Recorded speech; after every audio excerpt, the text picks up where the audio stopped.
37 കൊല്ലായിട്ട് ഒന്നിച്ച് ജീവിച്ചപ്പോ അങ്ങനെ. സത്യം പറഞ്ഞാൽ മിലാൻറ്റിക്ക് തുടങ്ങുന്ന സമയത്ത് നമ്മൾ കുറെ പ്ലാനുകൾ ഉണ്ടായിരുന്നല്ലോ, നമുക്ക് അത് നോക്കിയാലോ ഇത് നോക്കിയാലോ എന്നുള്ളത്, ഇത് വെക്കാം അത് വെക്കാം. നമ്മൾ ആദ്യം നമുക്കൊരു പക്ഷെ അത് നമുക്ക് ശരിക്കും അത് മനസ്സിലായിട്ടാ. നമുക്കത് ഏത് ബിസിനസ് സംരംഭം തുടങ്ങണമെങ്കിലും നമ്മൾ പല ജാതി ഐറ്റംസ് നമ്മുടെ ഷോപ്പിൽ കൊണ്ടുവച്ചിട്ട് കാര്യമില്ല.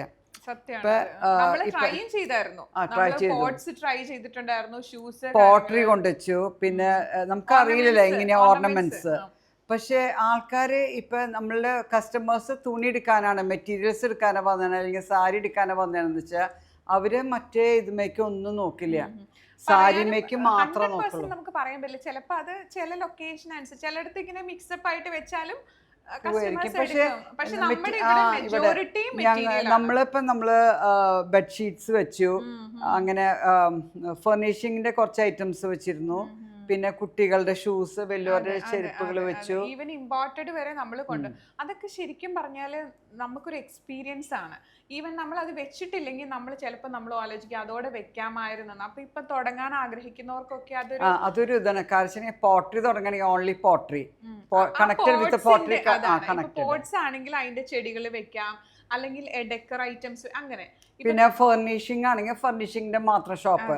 അപ്പൊ നമുക്ക് മനസ്സിലായി ഇപ്പൊ മിലാൻറ്റിക്ക് ആരും ഫർണിഷിംഗ് അന്വേഷിച്ച് വരില്ല, അവരെല്ലാം ഫർണിഷിംഗ് ഷോപ്പിലേക്ക് തന്നെ പോവുള്ളൂ. അതൊക്കെ ശരിക്കും നമുക്കൊരു ലെസൺ ആണ് അത് കിട്ടിയത്. അത് ഇനി തുടങ്ങാൻ പോകുന്നവർക്ക് അത് ചിന്തിക്കാവുന്നതാണ്. ഇപ്പൊ നമ്മൾ ഒരു കാര്യത്തിൽ ഫോക്കസ്ഡ് ആവുകയാണെങ്കിൽ അതില് ഇപ്പൊ നമ്മൾ ആദ്യം കൊണ്ടുപോകുന്ന ഒരു മെറ്റീരിയലിന്റെ ക്വാണ്ടിറ്റി ഇപ്പത്തെ മിലാൻറ്റിക്കിന്റെ ക്വാണ്ടിറ്റി കമ്പയർ ചെയ്യാൻ പറ്റില്ല. കാരണം ഇന്നിപ്പോ കേരളത്തിൽ ഏറ്റവും കൂടുതൽ മെറ്റീരിയൽ ഉള്ള ഒരു സ്ഥലമായിട്ട് മിലാൻറ്റിക്ക് മാറിയിരിക്കുകയാണ്. കാരണം ആൾക്കാർ വരുമ്പോൾ കൺഫ്യൂസ്ഡ് ആണെന്ന് പറയുന്നു, ഏത് എടുക്കണം എന്ന് അറിയില്ല. കാരണം നമുക്കൊരു വാശിയായിരുന്നു. വാശി എന്ന് വെച്ചാൽ ആഗ്രഹം കൊണ്ടുള്ള വാശി, അതായത് ഇത്രയും കളക്ഷൻ കൊണ്ടുവരണം, എല്ലാ വെറൈറ്റീസ് ഇവിടെ ഉണ്ടാവണം, അങ്ങനെ ഒരു വാശി. ഇപ്പോഴും നമുക്ക് എവിടെ പോയാലും നമ്മുടെ കണ്ടു പോകുന്നത് എന്ത് നമുക്ക് ഇങ്ങോട്ട് കൊണ്ടുവരാം എന്നുള്ളതാണ്. ഇനിയും നമുക്ക് വെക്കാനുണ്ട് മെറ്റീരിയൽസ്, ഇഷ്ടം പോലെ വെക്കാനുണ്ട്. അത്ര അൺലിമിറ്റഡ് ആണ് ഇപ്പോഴും മെറ്റീരിയൽസിന്റെ കാര്യത്തിൽ. നമ്മുടെ ഷോപ്പ് ഫില്ലായി, നമുക്ക് ആഗ്രഹമുണ്ട്, നമുക്ക് ഇനി വെക്കാനായിട്ടുള്ള ഇത്രയും വലിയൊരു ബിൽഡിംഗ് ആയിട്ട് പോലും നമുക്ക് ആ ആഗ്രഹം തീരുന്നില്ല. പിന്നെ മിരൻ, എല്ലാരും ഇങ്ങനെ ചോദിക്കുന്ന ഒരു സംശയമാണ്, ശരിക്കും പറയണം, എന്താണ് നിങ്ങൾ പട്ടുസാരികൾ വെക്കാത്തതെന്ന്. അപ്പൊ ഞാൻ അവരോട് പറയാനുള്ളത്, പട്ടുസാരികൾ നമുക്ക് വെക്കാനായിട്ട് അത് അത്ര ബൾക്കായിട്ടുള്ള സ്റ്റോക്ക് വേണം. പിന്നെ നമ്മളുടെ അടുത്തുള്ള എത്ര വലിയ വലിയ ഷോപ്പുകളാണ്, ഞാൻ പേരുകൾ പറഞ്ഞില്ല, എല്ലാവർക്കും അറിയാലോ.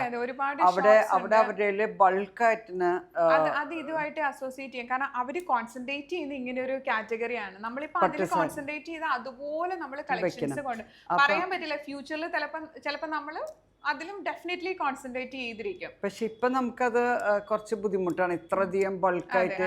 കാരണം നമ്മൾ കുറച്ച് വെച്ചുകൊണ്ടൊന്നും കാര്യമില്ല. ആ സമയത്ത് ബനാറസി എന്ന് വെച്ചാൽ അവരതിൽ ബനാറസിയിൽ മാത്രം കോൺസെൻട്രേറ്റ് ചെയ്യുന്നില്ല.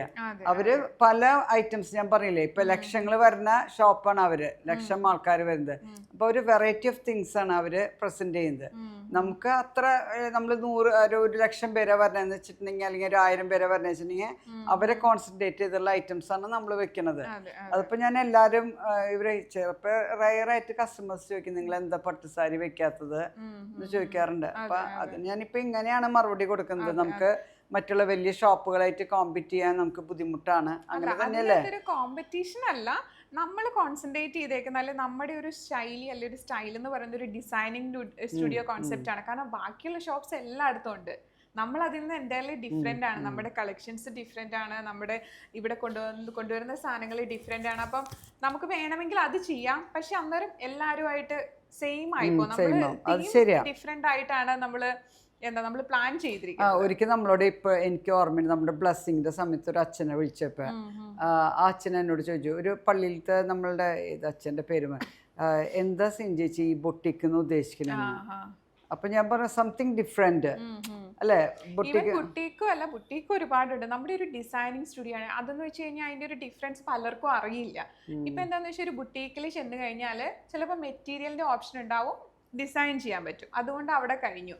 പക്ഷെ നമ്മുടെ ഇവിടെ എന്ന് വെച്ചാൽ എന്താ ഇല്ലാത്തത്, A to Z എല്ലാ സാധനവും ഉണ്ട്. ഒരു കസ്റ്റമർ കയറി വന്നു കഴിഞ്ഞാൽ എല്ലാ സാധനങ്ങളും വേണമെങ്കിൽ കസ്റ്റമൈസേഷൻ റെഡി എടുക്കേണ്ടവർക്ക് റെഡി, അതല്ല ബ്രൈഡൽ ഡിസൈൻ ചെയ്യേണ്ടത്, അങ്ങനെ പിന്നെ അവർക്കൊരു നൂലിനോ ഒരു സ്റ്റോണിനോ അല്ലെങ്കിൽ ഒരു ഹാൻഡ് വർക്ക് മെറ്റീരിയലിനോ പുറത്ത് പോകേണ്ട ആവശ്യമില്ല. അതാണ് മിലാൻറ്റിക്കിന്റെ ഒരു ഡിസൈനിങ് സ്റ്റുഡിയോ ആണ്. അതായത് ആ ഡിസൈനിങ്ങിനുള്ള എല്ലാ ഐറ്റംസും അവൈലബിൾ ആണ്. അങ്ങനെയുള്ളത് എനിക്ക് തോന്നില്ല ഉണ്ടോന്ന് തന്നെ എനിക്കറിയില്ല.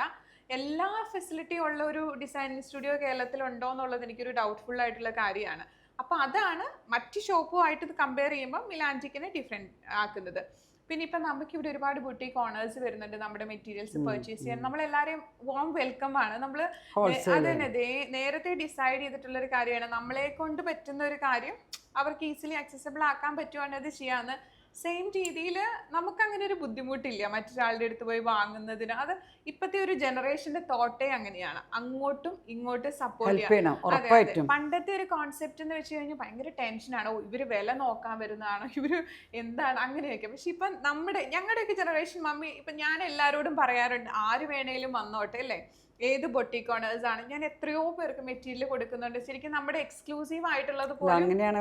അതെ, ഡെഫിനറ്റ്ലി. കാരണം നമ്മൾ വിശ്വസിക്കേണ്ടത്, എൻ്റെ ഒരു കോൺസെപ്റ്റ് അനുസരിച്ച് നമ്മൾ വിശ്വസിക്കേണ്ടത് നമ്മുടെ ചിറകിലാണ്, നമ്മൾ ഇരിക്കുന്ന മരത്തിലാവരുത്. കാരണം എത്ര മെറ്റീരിയൽ ആര് കൊണ്ടുപോയാലും ഇല്ലെങ്കിലും എൻ്റെ എബിലിറ്റി ആയിരിക്കണം, അല്ലെങ്കിൽ എനിക്കുള്ള കഴിവായിരിക്കണം ആ സാധനങ്ങൾ കൊണ്ടുവരിക. പിന്നെ മിലാൻറ്റിക്കിനെ സംബന്ധിച്ചോളം ദൈവാനുഗ്രഹം ഭയങ്കര ഒരു വലിയൊരു കാര്യമാണ്. അതാണ് ഏറ്റവും വലിയ കാര്യം.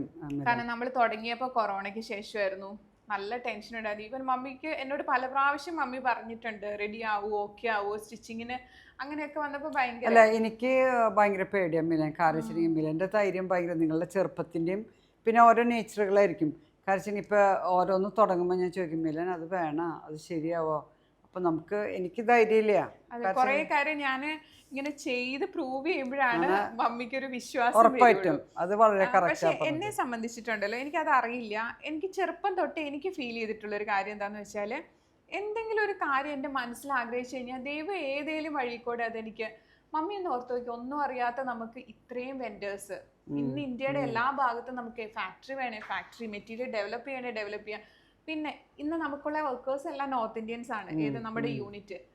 എന്നെ പോലെ ഒരാൾക്ക്, അതായത് ഞാൻ കല്യാണം കഴിഞ്ഞു വരുന്ന വേറൊരു സ്ഥലത്തു നിന്നാണ്, തൃശ്ശൂർ വരുന്നു, എനിക്ക് എങ്ങനെ ഇത്രയും പേരെ ആക്സസ് ചെയ്യാൻ അല്ല ഇങ്ങോട്ട് കൊണ്ടുവരാൻ പറ്റി.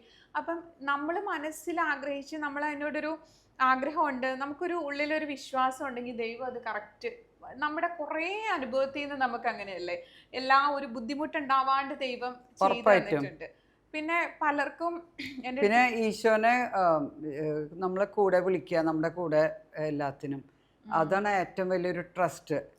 നമ്മുടെ സ്റ്റാഫ് ആണെങ്കിലും അതൊക്കെ ഒരു ഭയങ്കര ഒരു ബ്ലെസ്സിങ് ആണ്. എനിക്ക് തോന്നില്ല നമ്മുടെ പോലെ ഒരു സപ്പോർട്ടീവ് ആയിട്ടുള്ള ഒരു സ്റ്റാഫ് സിസ്റ്റം എവിടെയെങ്കിലും ഉണ്ടാവുമെന്ന്. കാരണം ഇപ്പം ഇവിടുന്ന് ആർക്കും പോവണ്ട. നമ്മൾ ചിലപ്പോൾ ഇവരോട് പറയും, നിങ്ങൾക്ക് ഓപ്ഷൻ വേറെ നോക്കുന്നുണ്ട്, അങ്ങനെ അവർക്ക് ആർക്കും ഇവിടുന്ന് പോവേണ്ട. കാരണം എന്ന് വെച്ച് കഴിഞ്ഞാൽ നമ്മൾ അവരുമായിട്ടൊരു അറ്റാച്ച്മെന്റ് അങ്ങനെയാണ്. എന്നോർത്ത് നമ്മൾ അവരോട് കാര്യങ്ങൾ പറയാതിരിക്കുവോ, അതല്ലെങ്കിൽ അവർക്ക് ബുദ്ധിമുട്ടുകൾ നമ്മളെ അറിയിക്കാതിരിക്കുക ഒന്നുമില്ല. പക്ഷെ ഒരു ഫാമിലിയാണ്. Work while work and play while play. അതെ, നമ്മളൊരു അതാണ് മിലന്റെ വലിയത്.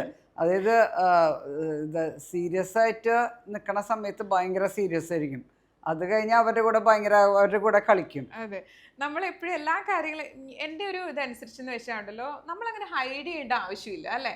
എൻ്റെ ഇമോഷൻസ് എൻ്റെ മുന്നിലിരിക്കുന്ന ആൾ മനസ്സിലാക്കണം. കാരണം എന്താ വെച്ചാൽ നമുക്കൊരിക്കലും നമ്മൾ ഓക്കെ ആണെന്ന് കാണിച്ചിട്ട് ഇതാക്കേണ്ട ആവശ്യമില്ല. അതുപോലെ തന്നെയാണ് അവരുടെ എല്ലാ കാര്യവും നമ്മുടെ അടുത്ത് ഡിസ്കസ് ചെയ്യാറുണ്ട്. ഇപ്പോൾ അവരുടെ വീട്ടിലെ കാര്യമാണെങ്കിൽ അവിടെയാണ് ഒരു ബോണ്ട് ക്രിയേറ്റ് ചെയ്യുന്നത്. പിന്നെ അവർ വർക്കേഴ്സായി നമ്മൾ ഓണേഴ്സായി, അതൊക്കെ നമ്മുടെ കയ്യിലിരിക്കുന്ന കാര്യമല്ല. അപ്പം നമുക്ക് ദൈവം ഇത് തന്നിട്ടുണ്ട്, അവരെയും കൂടി പ്രൊട്ടക്ട് ചെയ്യുക എന്നുള്ളത് ഇതായിട്ടാണ് എനിക്ക് തോന്നുന്നത്. ജോലി കൊടുക്കുക, അവർക്ക് സപ്പോർട്ട് ചെയ്യുക. എത്ര പേര് എത്ര നമ്മളെ സ്റ്റാഫ് ഉണ്ട് ഇപ്പൊ? നമുക്കിപ്പം അത്യാവശ്യം നല്ല ക്വാണ്ടിറ്റി സ്റ്റാഫ് ഇപ്പൊ ആയിട്ടുണ്ട്. അത് മാത്രമല്ല, ഇപ്പൊ നമ്മുടെ ഒരു ആബ്സെൻസിൽ എന്നോട് ഇങ്ങനെ ആൾക്കാർ ചോദിക്കും, മിലൻ എങ്ങനെയാണ് ഈ 10 ദിവസമൊക്കെ മാറി നിൽക്കുന്നതെന്നൊക്കെ എന്നോട് ചോദിക്കും. അപ്പം ഞാൻ പറയും, എനിക്ക് കുഴപ്പമില്ല, കാരണം നമുക്കൊരു സിസ്റ്റം ഉണ്ട്, ആ സിസ്റ്റത്തിലാണ് നമ്മുടെ സ്റ്റാഫ് എല്ലാം റൺ ചെയ്യുന്നത്. പിന്നെ ഇപ്പം ഞാനില്ലെങ്കിൽ എൻ്റെ എന്താ ഒരു കുറവ് നികത്താനായിട്ട് ആരോട് പറഞ്ഞാലും ഇപ്പം നമ്മൾ പറയണ്ട, ഇങ്ങോട്ട് തന്നെ ചോദിക്കുന്ന ആ ഒരു കമ്മിറ്റ്മെന്റ് നമ്മുടെ സ്റ്റാഫിൽ നിന്ന് നമുക്ക് കിട്ടിയിട്ടുണ്ട്. അതിൽ കൂടുതൽ ഞാനൊന്നും എക്സ്പെക്ട് ചെയ്യുന്നില്ല. അപ്പൊ അതാണ് ഏറ്റവും വലിയൊരു കാര്യം. ഇനി മമ്മി, ഞാൻ കുറച്ച് റാൻഡം ക്വസ്റ്റ്യൻസ് ചോദിക്കാം, ജസ്റ്റ് ഒരു ഗെയിം പോലെ. അപ്പം മമ്മിക്ക് ക്വസ്റ്റ്യൻസ് പിക്ക് ചെയ്യാം, അപ്പൊ മമ്മിയുടെ മനസ്സിൽ എന്താണ് തോന്നുന്നത് അതിന് മമ്മിക്ക് ആൻസർ ചെയ്യാം. ഓക്കെ, നമുക്ക് രണ്ടുപേർക്കും ഓൾട്ടർനേറ്റീവ് ആയിട്ട് ചെയ്ത് നോക്കാം. അപ്പൊ ക്വസ്റ്റ്യൻസ് ഞാൻ തരാം.